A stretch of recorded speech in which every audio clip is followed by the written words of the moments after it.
दोस्तों, मैं आपको आज महत्वपूर्ण जानकारी लोकसभा चुनाव से संबंधित 17C यानी मतपत्र लेखा कैसे भरा जाए इसकी जानकारी मैं देने जा रहा हूं। उम्मीद करता हूं ये आपके लिए बहुत उपयोगी सिद्ध होगा। मेरा जो दायित्व मिला था मुझे प्रिजाइडिंग ऑफिसर का, वो 13/5/24 को लोहरदगा लोकसभा क्षेत्र अंतर्गत। देखिए इसको कैसे भरते हैं बताते हैं ताकि आपको आसानी हो भरने में। देखिए ये 17 गो है, रिकॉर्ड किए गए मतों का लेखा और बहुत ही महत्वपूर्ण भाग है। तो देखिए मतदान केंद्र की संख्या और नाम। तो मतदान केंद्र की संख्या 269 था, मैंने लिख दिया। मेरा जो था वो गवर्नमेंट स्कूल था, गवर्नमेंट अपग्रेडेड मिडिल स्कूल था, लुडगो ब्लॉक घाघरा में। तो मैंने उसका जिक्र किया है, वो भरना है यहाँ। मतदान केंद्र पर प्रयुक्त वोटिंग मशीन की पहचान संख्या। तो वोटिंग मशीन आपको 3 यहाँ मिल रहे हैं इस लोकसभा चुनाव में। पहला कंट्रोल यूनिट, उसकी क्रम संख्या उसमें अंकित होती है, उसको यहाँ अंकित करना है। दूसरा बैलेटिंग यूनिट यानी BU, उसका भी क्रम संख्या उसमें अंकित होता है, उसको यहाँ अंकित करना है। फिर वीवीपैट जिसका क्रम संख्या उस मशीन में अंकित होता है, उसको भी यहाँ नोट करना है। फिर जो पॉइंट है वो है मतदान केंद्र के लिए नियत निर्वाचकों की कुल संख्या। वो आपका जो है प्रति दिया जाता है, उसमें अंकित होता है मतदाता का जो है कुल संख्या या निर्वाचकों की कुल संख्या। हमारे यहाँ 723 था, 723 मैंने यहाँ लिखा है। मतदाता रजिस्टर 17 को में यथा प्रविष्ट मतदाताओं की कुल संख्या। ये देखिए वही है कि कितने इस 723 में से कितने मतदाता थे जिन्होंने अपना वोट कास्ट किया, वोट दिया, उसकी चर्चा यहाँ करना है। तो मैं हमारे यहाँ 424 लोगों ने मतदान किया, वो यहाँ भरेंगे। अब देखिए 49 वो 49M 49M ये तीनों जो है हमारे यहाँ नहीं हुआ, तो उसको मैंने नील भरा है। यदि ये आप भरते हैं तो इसको घटा के लिखना पड़ता है नीचे, वो हम नीचे बतलाते हैं। तो ये हमारे यहाँ नील था, मैंने नील भरा। अब देखिए घटाए जाने वाले परीक्षण मतों की कुल संख्या। तो मेरे यहाँ चूँकि ये नील था तो घटाया जाना परीक्षण मत, टेस्ट वोट पड़ा ही नहीं था, तो टेस्ट वोट यदि पड़ता है तो उसे घटाया जाता है, लेकिन टेस्ट वोट हमारे यहाँ नील था। ये अभ्यर्थी जिनके लिए परीक्षण मत डाले गए, और यदि टेस्ट वोट डाला जाता है तो इस स्थिति में यहाँ जिस अभ्यर्थी के लिए डाला जाता है उसका चर्चा किया जाना होता है, लेकिन ये हमारे यहाँ नील और प्रायः नील ही होता है, नील ही रखने की आवश्यकता पड़ती है। टेस्ट वोट की आवश्यकता न पड़े, यही इस पर ध्यान रखना काफ़ी आवश्यक है।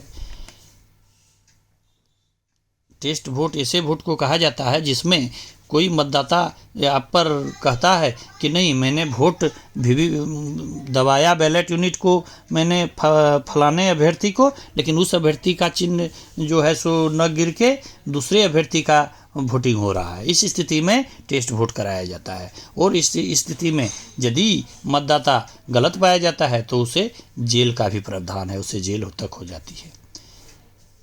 और टेस्ट वोट जब तक नहीं पूर्ण तरह से होता है तब तक मतदान प्रक्रिया बंद रहती है।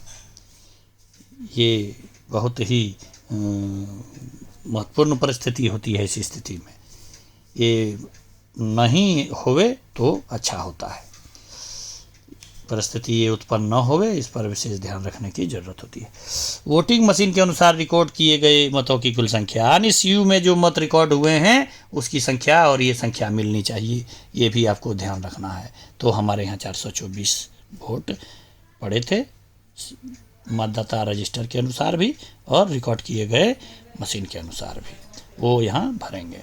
क्या मत 6 के सामने मतों की कुल संख्या 7 नंबर में था, दर्शित मतों की कुल संख्या में। देखिए इसमें करना क्या है कि जो 17 को रजिस्टर में वोट पड़े हैं उसमें 3 और 4 को यानी 49 एम के तहत यदि कोई पड़ता है तो वोट, तो उसको घटा देना होता है, और तब जाके मेल करती है वो CU से। तो यहाँ हमारा तो मेल कर ही रहा था, तो मैंने लिखा हाँ मेल करती है, यानी ये लिखना है कि ये जो है मेल कर रहा है घटाने के बाद भी।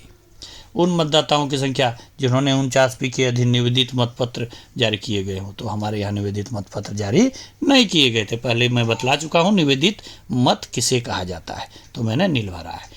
निवेदित मत ऐसे मत को कहा जाता है जिसमें कोई मतदाता आता है और कहता है कि हमारे जगह पर तो किसी और ने मतदान कर दिया है और मैंने मतदान किया ही नहीं है, तो इस स्थिति में निवेदित मतपत्र जारी किया जाता है।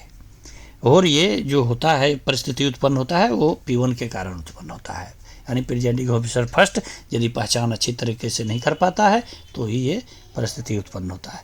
और इसको ध्यान रखें कि ये परिस्थिति उत्पन्न न हो, वही अच्छा रहेगा। फिर देखिए 9 नंबर में ब्यौरा देना होता है कि निवेदित मतपत्रों की संख्या। तो मुझे कुल 20 प्राय आपको भी 20 ही मिलेगा, 20 निवेदित मतपत्र प्राप्त हुए थे। तो प्रयोग के लिए प्राप्त, तो उसका सीरियल नंबर आप नोट करेंगे, यहाँ लिखेंगे। फिर निर्वाचकों को जारी किए गए, मैंने तो नील, मेरे यहाँ वैसा निवेदित मतपत्र पड़ा ही नहीं था, नील। तो टोटल का टोटल फिर कहता है प्रयुक्त और वापस किए गए, तो टोटल तो मैंने वापस ही कर दिया, तो उसका जिक्र कर दिया 20 02826 से 02828 तक। फिर आगे बढ़ते हैं तो पेपर सील की लेखा यहाँ लिखना पड़ता है, पेपर सील का लेखा। तो प्रदाय की गई पेपर सील, तो ये ग्रीन पेपर सील की चर्चा यहाँ है। 3 पेपर सील पर प्रदान किया गया था, उसमें से D871744 से D871746 था। उसमें से मैंने एक यूज किया, उसको 2 नंबर में लिखना है। प्रयुक्त की गई पेपर सील एक यूज किया तो एक लिखेंगे, और D8717 प्रायः पहला को ही यूज करना चाहिए, अच्छा रहता है। D871744 से D871744 यानी सेम, यानी वही मैंने यूज किया एक को। यदि कोई पेपर सील क्षतिग्रस्त हो जाता है या यूज नहीं होता है तो उसे वापस करना है, उसका जिक्र 3 नंबर में करना है। देखिए कुल संख्या 2 जो मैंने वापस किए, D871745 से D871746 तक। क्षतिग्रस्त पेपर सील मेरे यहाँ नील था तो नील लिखना है, यानी प्राय सभी। और ये जो दाएं तरफ है, यदि पोलिंग एजेंट अभ्यर्थी का वहाँ मौजूद हो तो उसका साइन करा लेना है उसके सामने। फिर अपना साइन प्रिजाइडिंग ऑफिसर करेंगे, मोहर बुत का लगेगा और मतपत्र लेखा हमारा तैयार हो जाएगा। उम्मीद करते हैं कि सभी तरह की जो भरने की जो समस्याएं यदि आ सकती थी वो निदान हो जाएगा, समस्या का आपको सहायता होगी मतपत्र लेखा को भरने में। इस वीडियो को देखने के बाद अगर कोई समस्या हो तो कमेंट करके बताएं, मैं ज़रूर बतलाने का प्रयास करूँगा।